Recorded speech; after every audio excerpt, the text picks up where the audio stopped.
Okay. Are you able? Hey, go getters. I am just checking sure just to make sure that we are live in all the places. So give me 2 seconds. Okay, so it looks like we're having a little difficulty connecting to Instagram, but nonetheless, this video will live here on our YouTube channel after this live stream has ended, and we'll be sure to repurpose it to other platforms so you're able to watch it at your leisure. So thank you for joining me. Today we're actually going to be talking about in this video why your follow-ups are failing and just simple solutions that you can use to be able to remedy that problem. So if you're new here, my name is Tanisha Halstead, and welcome to the Virtually Centered Solutions channel, where we just love making tech just a little bit less fussy and overwhelming. And you might know that moment where you've sent a follow-up message, maybe after a great conversation, and then there's just like silence. I want to say there's crickets. Maybe you wait and you get this refresh in your inbox, and maybe you've even sent another message, and just in case you missed it, there's still nothing. So if you start wondering, like, did you say something wrong? Are you being annoying, or should you even follow up at all? If you felt that way, you're not alone. And I'm here to tell you that there's truth behind that. Most follow-ups fail because we lack the right timing. It could be, I'm big on technology, but the personalization and sometimes just tracking. I love to say that we can't grow from what we don't track. And so the good news is you can fix that with simple tools such as Google Sheets, maybe ConvertKit as an email marketing tool, and ClickUp as a task management or project management tool. And so when we make these follow-ups feel effortless and actually get responses, I want you to feel empowered by that. So let's break it down.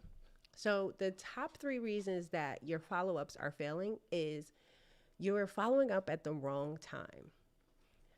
Now, if you're like me, there's this rule you've probably heard that if you meet someone in the next 2 to 3 days after your first contact, that's when you're supposed to follow up. But have you ever heard that following up too soon, or maybe like your feeling of being pushy, or you're waiting too long?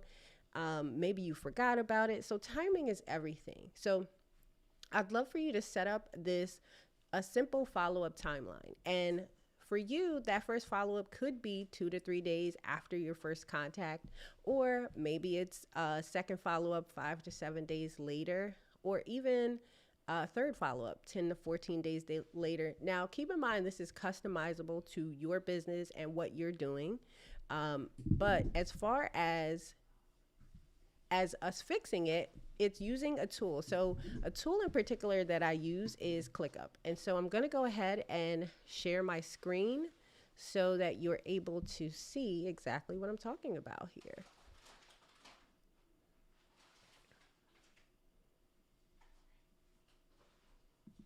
Okay, so hold on one sec. It looks like I'm having a little problem sharing my screen here.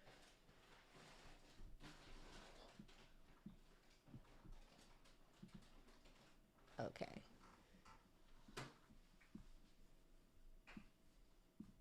Okay, perfect. So I'm going to go ahead and share my screen here. So what you should be seeing on my screen now is actually ClickUp. So I'm going to go ahead and move this out the way. So what I have done is inside of ClickUp, I've created a sample contact list for you to be able to see and visually what I'm experiencing and what we'll be going through in our upcoming workshop. So if you look inside of here, there's a couple of different things. You could create a contact form where this creates like a standardized view so that whoever's filling this out, whether it's you or whether it's those on your team, you're able to create this form that has the specific information that each person will fill out. You can even publish this as something that's on your website as a contact form. you can actually use it in multiple spaces. So the idea here is that it'll create a contact list for you.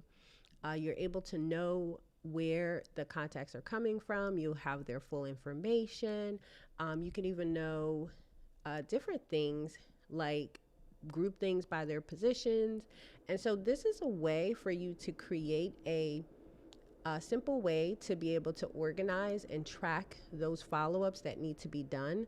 Another key feature here is being able to set a due date. And so I just put today as a particular due date so that I could show you an example that and I'll just put one here for maybe the 7th of March. And once you do that, you're able to then go over to the calendar, which is here.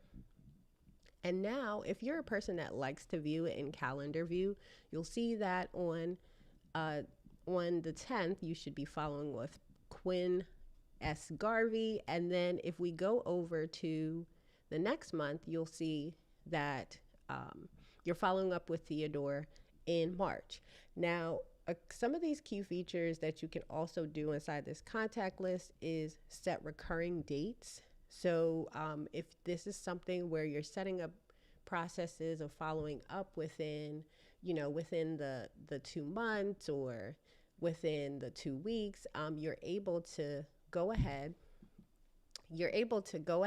and customize that so that you're able to track and follow up in a timely manner, because we talked about timing being everything. I also want to leave a caveat here though, because I actually experienced this where I went to a conference at the end of last year, or closer towards the end of last year. I'll be honest, I didn't follow up in a very timely manner, and this rule stood out in my mind. And when this stood out in my mind, I was like deer in headlights. I'm going to pause. I'm not going to respond because how dare I, respond after it's been, at that point, it's probably been over a month. And so I want to also leave a caveat that there is this standard or this rule, but I don't feel that a contact is ever lost. And here's the reason why. We're going to get into number 2, which is your follow-ups sound boring and maybe generic.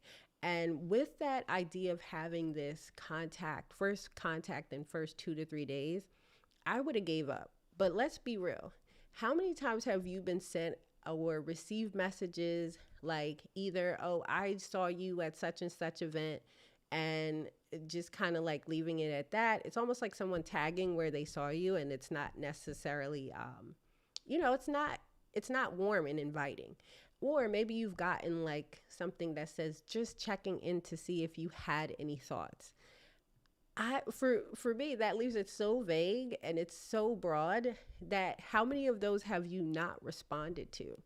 And so if you're doing follow-up and it sounds dry and just forgettable, then that's a sign to actually think about the message that you're writing. I love to say that we love to leverage technology and we're doing follow-up and all these other things, but we're still dealing with humans. And so when we're dealing with humans, we actually ignore the fact that we want to make it personal and we want to make it valuable. So you want to try things instead of, if you're a person that says, hey, talk in your tone. If you're a person that is more formal and is the high, of course, know your audience, but you want to create these memorable moments. So maybe you're sharing a fun fact about yourself.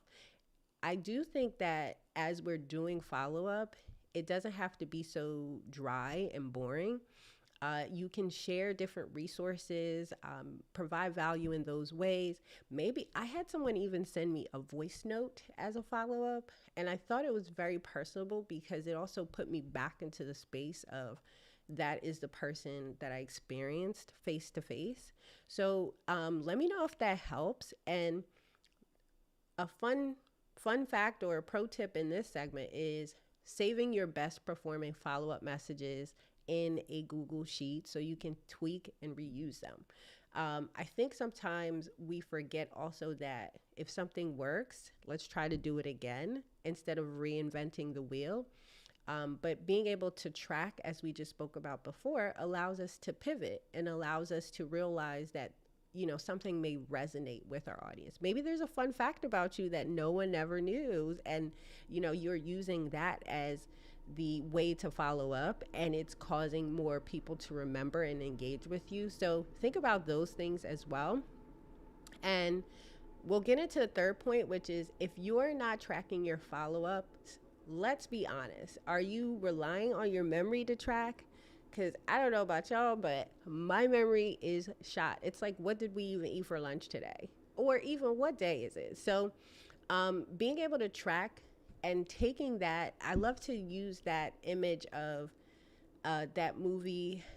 I think it's like Bruce Almighty, where he opens up the file cabinet and it like flies open, like throwing him back against the wall. So if your memory is trying to track all those people, you're losing leads without even realizing. So whether you're using something like ClickUp, which what I showed you earlier, as far as a way to track your contacts, maybe categorize, create some follow-ups, even integrate with other tools, or being able to send email directly from the tool, you can use something as simple as Google Sheets as well. And I'm going to go ahead and show you just a simple template that I share with those who might not be at the point where maybe they're building the muscle of being able to track instead of getting into a tool and being overwhelmed and not using it completely. So I'm going to go ahead and share my screen so that I can actually show you. I'll actually show you what that could look like in a simple Google spreadsheet as well. So if you're looking at my screen now, what you're seeing is a Google template that I created. It is a follow-up tracking template, and of course it's customizable. And so this is using Google Sheets, but actually taking that table feature that they have now and using it to categorize and filter our data so we can work it a little bit betterly. So when we go inside of here, you see that there's the first name, last name, email, and I just put my sample info in here just so you could see it. We want to track when we followed up. And then I'm not sure if you, okay, so if you're unfamiliar, my camera's acting a little funny, but if you're unfamiliar with Google Sheets, there's also the feature of being able to do drop downs, color code them, then you're able to sort, and you're able to filter out what you need, group them by the types of color, by the types of content. And this is a way that you could still use Google Sheets. It's not as automated, or being able to set those reminders or create those integrations as you would be able to in inside of ClickUp. But what it does allow you to do is to be able to track your contacts and be able to make sure that you are following up with those who you are looking to provide, either services with, build relationships with, and just be able to not lose leads or forget about building those contracts. So in our upcoming workshop, we'll be diving more into these topics. It'll be a little bit more customized because we're able to have an intimate conversation and be able to provide feedback on the spot. But if you're looking for a follow-up system that actually works, know that why your follow-ups aren't working is 3 simple steps. 1, you have to organize your follow-ups in whether it be a project management tool like ClickUp. Creating that follow-up tracker list allows you to add due dates. It allows you to set reminders, and also no one slips through the cracks. So next, you want to automate those follow-ups. So if you are using a tool like ConvertKit, you're able to schedule out follow-up sequences. You're able to track metrics in there of who's engaged, and you're able to schedule automated check-ins so you don't have to think about it. Last but not least, if you're still looking for something simpler to track, maybe you're building that muscle. You want to be able to, possibly use Google Sheets to be able to break that information down, log follow-ups, and make it easy to do until you're able to advance into a more complex tool.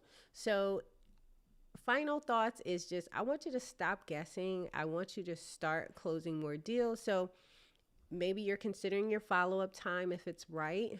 Maybe you're sending messages that actually get responses. I want you to track everything so that your leads don't get left behind, and that you're continuing to build those relationships that will make impact within your business.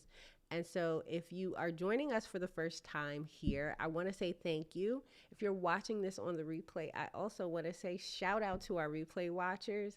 I'm looking forward. So over the next couple of weeks, we're going to be diving into more tools and technology that help with follow-up and being able to nurture those relationships to close the gap on making our deals count. So as always, I'm cheering you on. Love y'all.